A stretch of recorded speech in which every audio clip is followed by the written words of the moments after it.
Alright, Shalom, Shalom. First, I'd like to give all praises unto Yahweh, Shem Yahushai, Waharakah Kadash, and double honors unto the apostles and elders of Great Millstone. I honor to you, brothers out there in the highways and the byways, teaching this word in all sincerity and truth.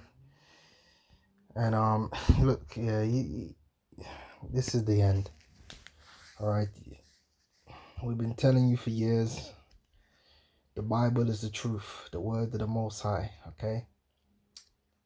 Jacob, Esau, the other nations, the whole story, the whole manifestation of the history of this world is according to the Holy Scriptures, man. Okay? The so-called white man is Esau. The so-called Negroes, Hispanics, and Native American Indians, you are the children of Jacob. And this man, Esau, is the wicked that the Bible speaks of. Alright? He is the wicked. He's always been wicked. He was wicked from the beginning.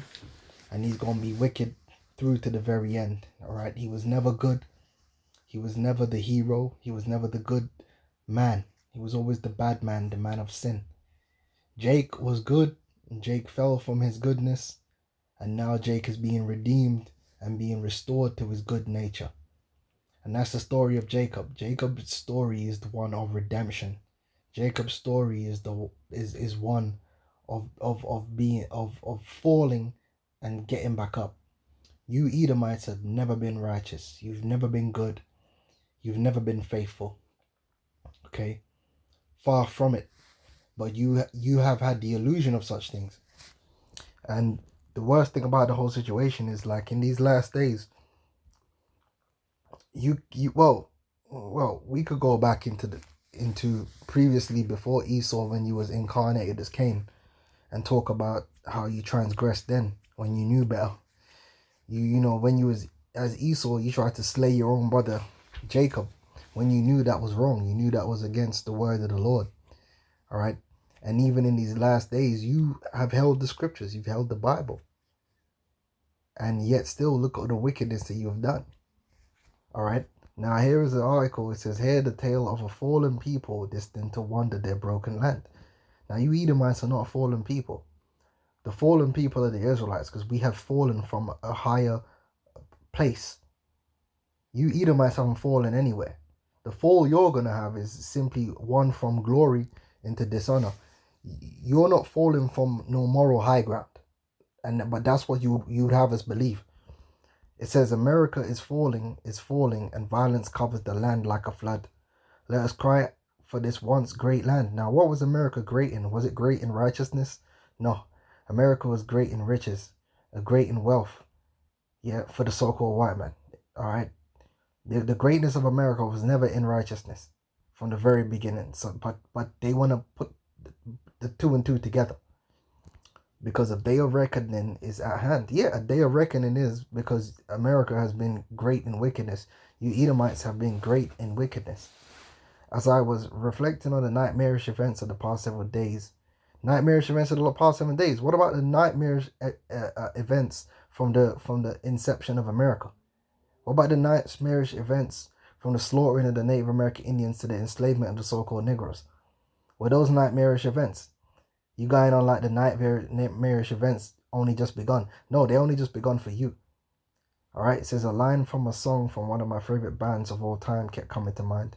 And I've made that line the title of this article. We are truly a fallen people, and we definitely live in a broken land. The death of George Floyd is evidence of how far we have fallen. How? How? When so-called Negroes have been slaughtered in America from the very beginning. How is that a fall? You tell me, how is that a fall? What is that a fall from? What are you talking about? If anything, I mean, come on, man. Seriously? Do we need to go back to the inception of your nation? All right, the police brutality that has gone on for far too many years is evidence of how far we have fallen. How? When the police brutality was from the beginning. Before it was the police, it was the paddy rollers, the slave patrol. What are you talking about? This isn't nothing new. This is a continuation of the same wickedness. And the out of control rioting and looting that we have been witnessing day after day is evidence of how far we have fallen. Well, what about you looting and spoiling the Native American Indians, man? Looting and spoiling the peoples of the Americas, man. What about that? Of course, the truth is that just about every form of evil that you can possibly imagine has been exploding in our society in recent years. Yeah, but your society has always been evil. Every form of evil has been now brought to the surface, but it was always there. The witchcraft, the wickedness, the homosexuality was always there. And the American people just keep going back for more. We have had an insatiable appetite for wickedness, and now we are reaping what we have sown. You're damn right. But you see, what he's not going to focus on is the wickedness that you've done, beginning with the enslavement of the Native American Indians and the so-called Negroes, and the stealing the land from the Native American Indians and the slaughter. They're not going to consider that. Yeah, these people are out of their minds, man. You Edomites have never been righteous. You've never been good. They like to say, "Oh, America, we need to go back to how it was." How it was when? What year was America righteous, man? This is Job 20 and 11. It says, "His bones are full of